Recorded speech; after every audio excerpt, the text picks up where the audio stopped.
గురుర్బ్రహ్మ గురు విష్ణు గురుదేవో మహేశ్వర అంటారు పెద్దలు. గురువే సర్వలోకానాం అంటారు.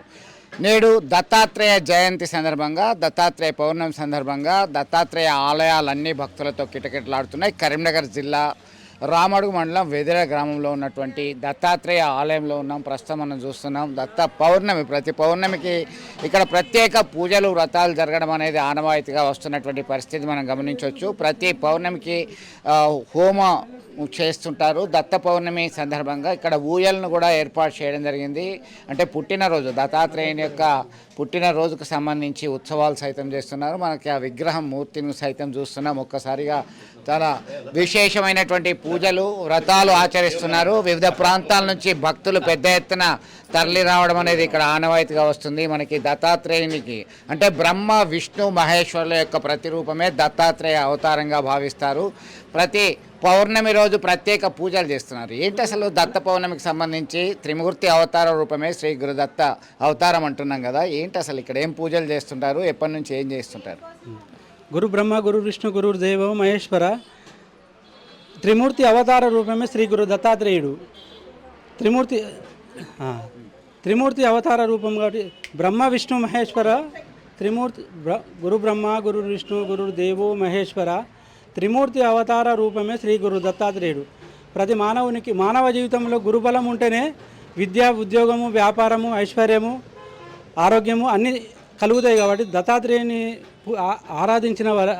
ఆరాధించడం వలన అన్ని శుభంగా కలుగుతుంది. కాబట్టి గురుబలం కలుగుతుంది. గురుబలం వలన అన్నీ మనకు సమృద్ధిగా చేరుతాయని దత్తాత్రేయుని ఆరాధించడం. ప్రతి పౌర్ణమికి ఇక్కడ అన్నదానము, యజ్ఞ హోమము జరుగుతున్న ఏం పూజలు చేస్తారు ఇక్కడ ఉదయం నుంచి సాయంత్రం? ప్రతి పౌర్ణానికి హోమం చేస్తాము, అర్చనలు చేస్తాము. పొద్దున 5:30 గంటలకే పంచామృతాలను అర్చన చేసి అర్చన చేసిన తర్వాత 10 గంటలకు 10:30 9 గంటలకు హోమయజ్ఞం స్టార్ట్ చేస్తాము. తర్వాత 11:30కు అన్నదాన కార్యక్రమము ప్రతి పౌర్ణమికి చేస్తాము. ఎందుకు ఊయలు ఎందుకు ఏర్పాటు చేశారు? ఈరోజు ఈ దత్తాత్రేయుని జన్మదినము బర్త్డే టైపు ఇక్కడంతా కూడా ఉత్సవాలు ఘనంగా జరుగుతున్నాయి. మరొక నిర్వాహకులు ఉన్నారు. ఏమేం చేస్తారు మీరు? దీనికి సంబంధించి పూర్తి వివరాలు చెప్పండి. అంటే మీరు రెగ్యులర్గా వస్తారా? సేవాగా ఉంటారా? అన్నపూజ చేస్తారు, అన్నదానం చేస్తాము, సేవ చేస్తాం. ప్రజలందరినీ వస్తారు. అంటే అనుకున్న కోరికలన్నీ కూడా అవుతున్నాయి. అంటే మీరు ఇదివరకు వచ్చినాం సార్. అంటే ఎట్లా అనిపిస్తున్నది? ఏం మొక్కుతారు ఇక్కడ? బాగా అనిపిస్తుంది. ఆరోగ్యం బాగాలేని వాళ్ళు మొక్కితే ఆరోగ్యం మంచిగా అవుతుంది. బాగానే అనిపిస్తుంది. 3 పౌర్ణములు దీంతో. ఇప్పుడు 3వ పౌర్ణమి. ఎన్ని పౌర్ణములు వద్దాం అనుకున్నారు ఏంటి? 5 కానీ 11 కానీ ఎప్పుడు వస్తేనే బాగుంటాం కదా మంచిగా. అంతే. మీరు ఇదివరకు వచ్చిందా ఈ టెంపుల్కి? చాలా సార్లు వచ్చినాం. ఆరోగ్యం గురించి కానీ అనుకున్న పనులు కానీ అన్నీ నెరవేరుతున్నాయి. వస్తున్నాం. ప్రతి పౌర్ణానికి హోమం జరుగుతుంది, అన్నప్రసాదాలు తీసుకుంటాం.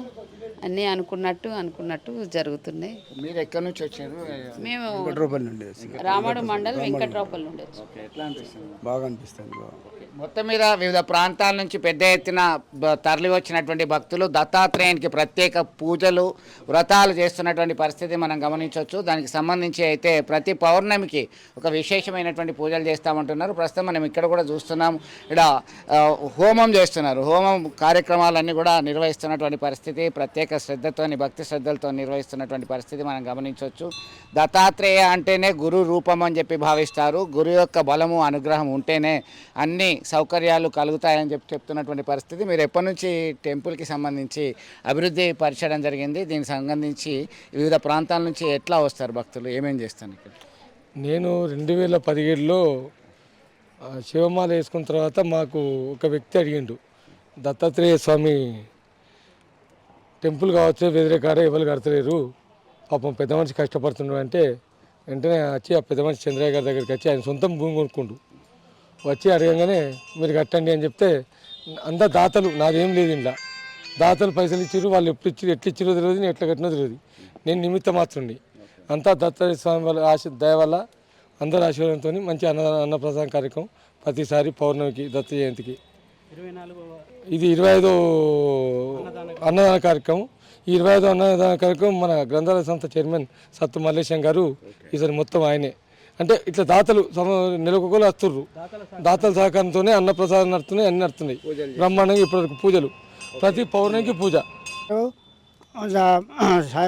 బ్రహ్మం గారు చేసిన, ఆంజనేయం చేసిన, రాముని చేసిన, శివుని చేసిన, అయ్యప్ప చేసిన, కృష్ణుని చేసిన, కాళీ చేసిన ఎండ్ల సారం లేదని ఇళ్ళకి వచ్చి ఇది జాగుకొని ఒక గద్దెనమ్మని ఏర్పరచుకొని ప్రతి పుణ్యం నాడు హోమం యజ్ఞం చేసుకుంటూ ఇంటికాడ కూడా చేసిన ప్రతి పుణ్యానికి అమాస యజ్ఞం. కానీ ఇక్కడ ఎట్లా అనిపిస్తుంది అంటే తిరిగి తిరిగి ఆటకైతున్నాక అక్కడిక్కడ దేవుళ్ళ దగ్గర పోతే భూతం పోతుంది. సంతానానికి తిరిగి తిరిగి 10 తిరిగిన వాళ్ళు మా దగ్గరికి అయితే సంతానం అవుతుంది.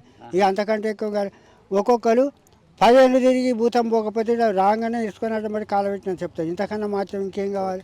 అన్ని కోరికలు కాదు, ఏ కోరిక కావాలంటే ఆ కోరిక. బడికి కావాలి పిల్లగాళ్ళు ఇంటర్మీడియట్ చదివినాక నెల రోజు 2 నెలలు పోకపోతే ఇక్కడికి తీసుకొస్తే మేము ఒకటి ఏ గురువు ఎవరు సిద్ధి చేయండి, ఒకటి శంకుని సిద్ధి చేసినాం అన్నట్టు. ఈ శంకు మాత్యంతో ఇక్కడ మహా ఎటువంటి భూతం కానీ శక్తి కానీ కాకపోవడానికి ముచ్చటే ఉండదు అన్నట్టు. 10 సంవత్సరాలు ఉన్న భూతం కూడా ఒక గంట లోపలనే తక్షణమే పోతుంది అన్నమాట. మొత్తం మీద అనుకున్న కోరికలన్నీ కూడా నెరవేరుతాయని చెప్పి భావిస్తున్నారు. గత కొంతకాలం నుంచి భక్తులు పెద్ద ఎత్తున తరలి వస్తున్నారు. హోమ యజ్ఞ యాగాదులు అన్నీ కూడా నిర్వహిస్తున్నారు. దీనికి సంబంధించి అయితే అనుకున్నదే తడవుగా దత్తాత్రేయుని ఆలయము అభివృద్ధి పథంలో దూసుకెళ్తుంది. ఈ క్రమంలోనే ప్రత్యేక పూజలు చేస్తున్నారు. ముఖ్యంగా ఈ పౌర్ణమి సందర్భంగా అన్న ప్రసాద వితరణ కార్యక్రమం చేస్తున్నారని చెప్పి చెప్తున్నటువంటి పరిస్థితి. ఉమ్మడి కరీంనగర్ జిల్లా వ్యాప్తంగా దత్తాత్రేయ ఆలయాలు చాలా అరుదుగా ఉన్నాయి. దానిలో వెదిరే వద్ద ఉన్నటువంటి ఆలయం ఒక్కటి అని భావిస్తున్నారు. ఇక్కడికి తరలి వచ్చినటువంటి పరిస్థితి. అసలైన తొలి వెలుగు. ఫాలో వాట్సాప్ @తొలి వెలుగు అఫీషియల్.